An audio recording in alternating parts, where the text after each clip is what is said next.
Hey everyone, so today we're going to be doing part 2 of the Transformers Siege Jetfire shorts. So in part 1, I just went over all the features and accessories and how you can incorporate them into the jet mode of Jetfire, of course. And in this part, this is part 2, of course, I'm going to be showing you all the accessories and features and how you can incorporate them into the robot mode. So I did start with the armor piece that goes on his chest because it is kind of a pain to get on there, so I didn't want to be fiddling with it a bunch, of course, and being kind of annoying. It'd be kind of annoying to show that on camera. So I just start with it on. At the very end of the review, I'll show you how you can start on there, because there is a feature under this piece. But yeah, I can show that at the very end.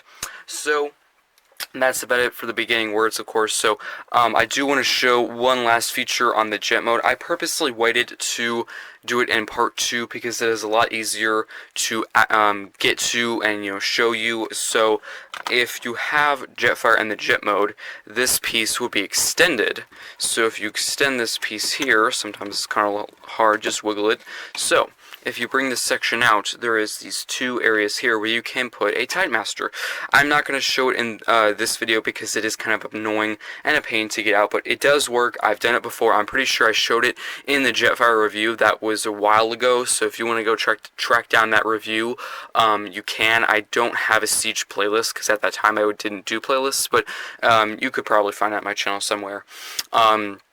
But it does work, so this will work for Shatterglass Jetfire and Siege Jetfire, so you can put two there. To be aware, it might get a little hard to get out, but it does work. So it is a lot easier to show you this way, of course, because in the jet mode, this section was tabbed to the legs and a lot of other places, so I didn't want to, undo a bunch of things and have to show you just one little feature, so I just decided to do it in this part where it was a lot easier to get to. But that's really it for the jet mode features, and now let's get to the robot mode. So the first one, of course, is the little armor piece, which does look pretty cool. I'll show you how that attaches later in the review. Now the second feature is these two little arm guns. They're quite simple to attach. There's just these pegs here that go onto his arms, and I looked at the accessories in the first part, so if you want to see more in depth of the accessories, go watch part 1. But very cool looking. So now how to attach them, you just turn it that way. There is a port there and a peg on the gun, and that will just peg into place. And there we go. And now the same thing on the other side. And just align that up. And there you go. And that looks pretty darn cool. And now, let's get into the mask. So, this figure nearly touches the top of my review space, so I will have to take the camera off the tripod so I can better show you the mask.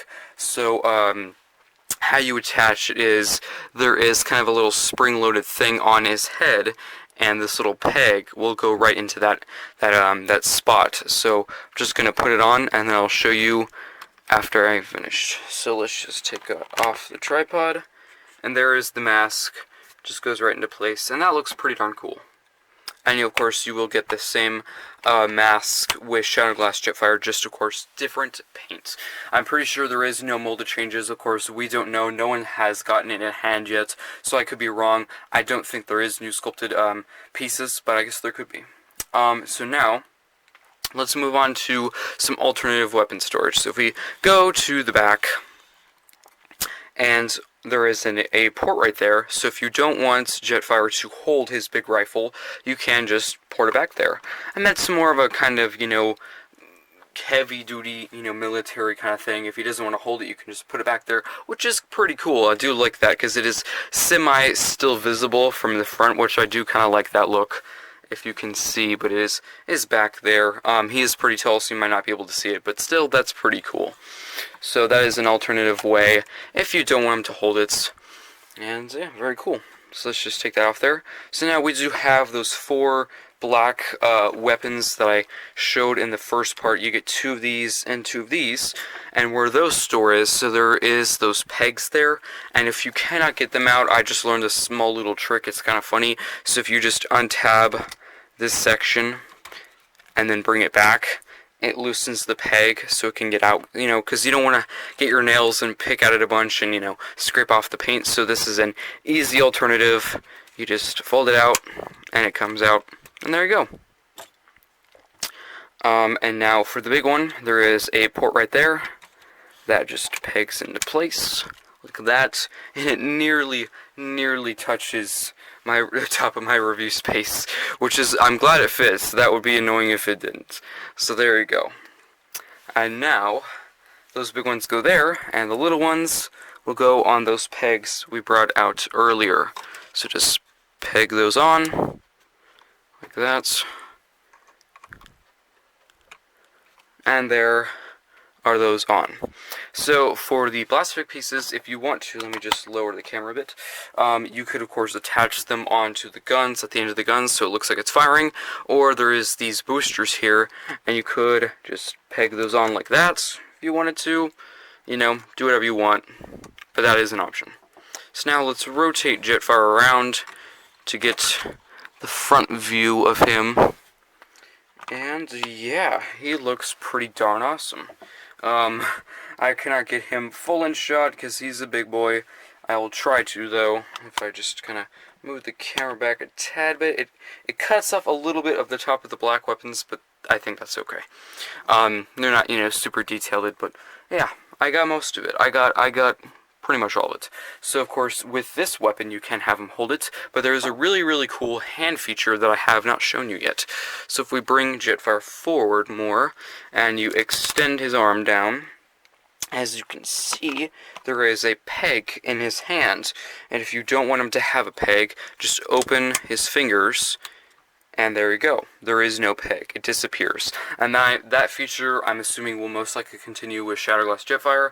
I would be weird if they didn't, but that is a really cool feature. It does work for both hands, so if you want to, of course, you can split the rifle in two, like I showed you in part 1, and you can have him holding in this one and that one. So that is really cool. But I typically like him to have the big rifle because that's how it was in the Netflix show and in the G1 show. He typically had the big, giant, double-barrel rifle.